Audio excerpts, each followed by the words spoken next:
Hello everyone, this is Miner Bob. This is the first episode of my Let's Play series. Rather than taking up time in the video, I explain a lot of what I'm thinking and the decisions I make in my blog. I hope you'll like the format of combining video with a blog. The link is in the show notes. The basic concept is I'm going to create a large map, and my goal is to create a fortress on a lake. So the first thing I have to do is find the right territory. One of the concepts that I've never really seen discussed on the forums or in any YouTube video, doesn't mean it's not out there, just that I've not seen it, is that the water rating for squares on the map can actually be river or coastal for several squares away from the actual water squares. For example, you'll notice in this case I'm clicking on a square that's not right next to the water, and yet the water rating is still listed as river. I look upon this as these are areas where feeder rivers go into this large main river that's shown on the map. Same thing with the coastal areas. You can go, in most cases, up to 3 squares in away from a water source, and it will still show that there's water available. So if you've been clicking only along the edge of the banks or edge of the coastline, it's good to know that you can actually have a lot more squares available to you and still have a water source.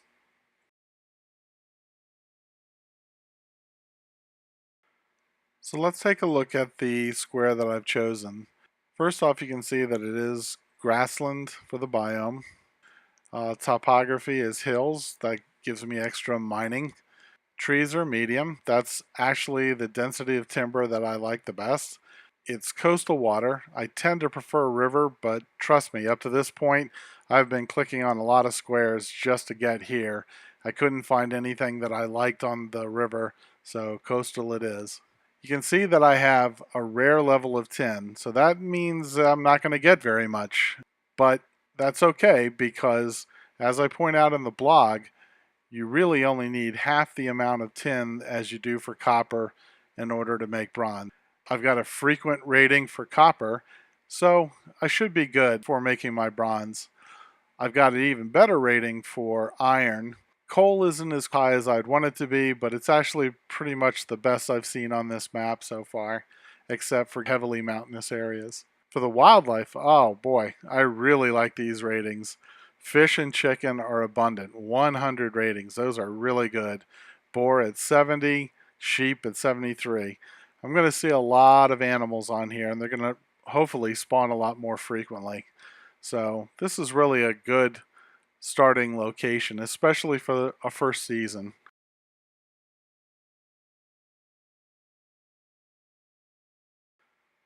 Now, I don't want you guys to think that I found a lake on my first try.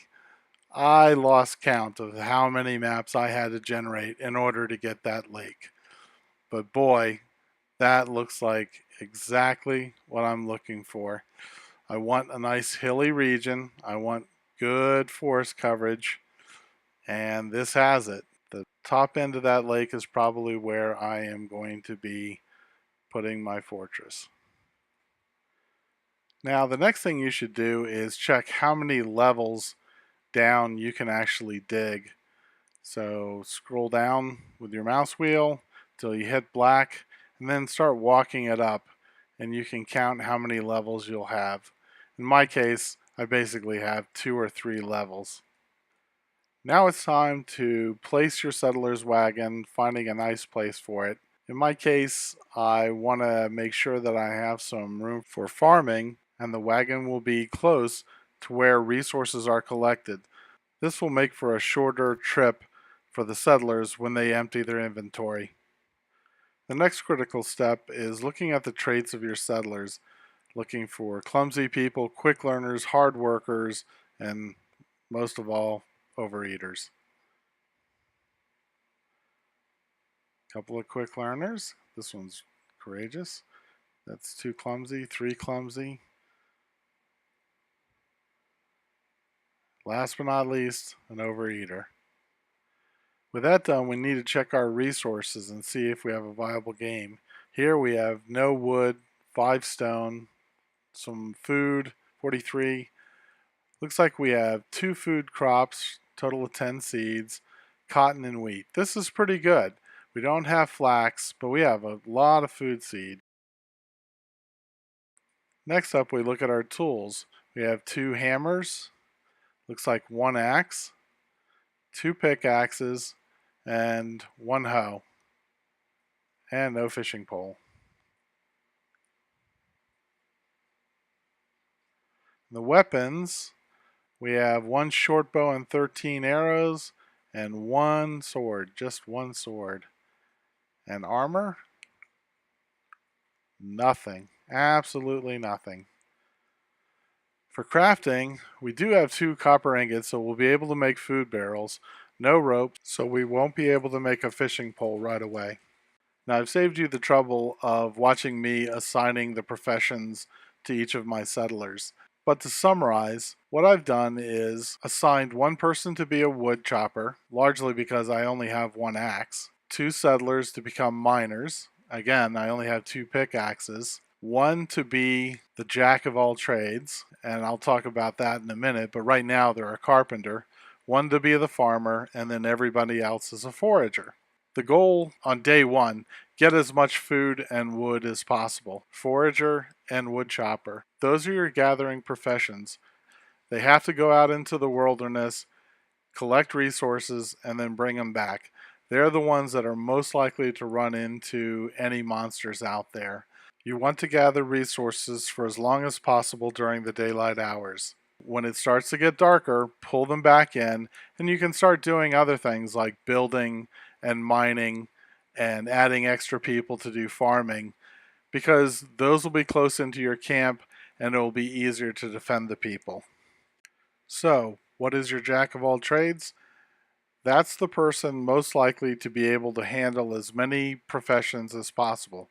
In the beginning, you're going to need a carpenter to make the tools. You'll probably need a stonemason at some point in order to make a masonry bench, a forge, and an anvil. And you will need a blacksmith to start making those early ingots like copper and tin and bronze so that you can upgrade your pickaxes and start getting the other metal ores such as iron, coal, and eventually when you make steel, silver and gold. Your jack of all trades is hopefully a person who's has the hard worker trait and the quick learner trait. If all you have are hard workers or quick learners, but not somebody who has both, it's probably better to choose someone who is a quick learner so that they can level up in all of those areas as much as possible. Hard worker essentially allows you to perform the task faster, and quick learner allows you to gain more experience when you complete a task. So if you have those 2 traits combined, that's a really strong person. Next, what I do is I set the options that I normally have on for all my settlers. Wait and haul while they're idle. Let me know when you break your tool. Gather berries, boar, and sheep. I don't harvest the chickens early on. I want to save them for herding so that I can get their food and feathers to make my arrows. Then after that, I set my encumbrance down. Early on, you want people to go ahead and gather a few resources, throw them into the wagon so that the carpenter can start building some tools. For example, I set my foragers to 6, my wood choppers to 6, my miners to 8, rocks are a little heavier, while the farmer can stay at 12, as can the carpenter. Then indicate that you want trees chopped. I rarely let the wood choppers chop independently. If I have a tree farm and I have them inside an enclosure, okay. But in the beginning, I tell them specifically which trees I want them to chop so that they don't stray too far away from base camp. After that, set out the farm. In this case, I set exactly the number of seeds that I have, and make one row of crops for each type of seed. Later on, when I get more seeds, I'll keep adding to each row. Generally, I won't make my crops any longer than 10 blocks. Next, I start picking out the copper. I only have stone pickaxes to start with, so designating things like tin and coal and iron don't really do anything because you can't get them, but at least you can get the copper. It's generally not a good idea to identify too many things to mine right off the bat. You want to kind of control what the miners will do. Now that we've designated our mining, our wood chopping, and our farm, we want to go ahead and set up a quick queue for tools to be built. Generally, all I do is build one of everything first before I build another one. In this case, though, because I only had one axe, the axe is going to be the first thing that I build. With 0 wood, I cannot afford to lose my one and only axe. In fact, if I do, the game is over. So build one spare axe, a hunting knife so that my foragers can start hunting some of the animals, a hoe, just in case my one farming hoe breaks, stone pickaxes, stone hammers. Basically do one of everything. Then once you have one in, go ahead and put in a second one. And you're going to do this a couple of times during the day where you just build one of everything.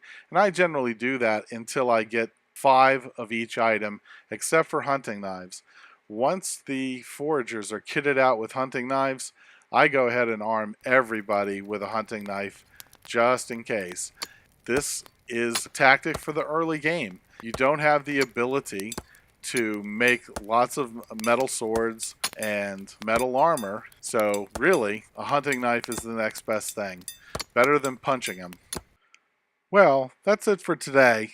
I know it doesn't seem like I've gotten very much done, and considering that it's still morning of day 1, I really haven't gone very far. But most people need to understand that the early decisions that you make in the game are the crucial ones. It really pays to spend a lot of time finding the exact square that has the resources that you want and the exact map configuration that you want to play on.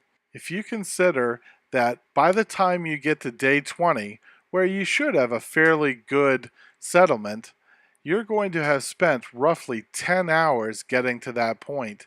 If you're going to invest so much of your personal time, you might as well spend the extra few minutes, and sometimes up to an hour, getting exactly the game you want. So with that in mind, I'm going to call it an episode. Hope to see you again. Leave a like. Leave some comments. I'd really like to hear what you think about this. And see you next time. This is Miner Bob, signing out.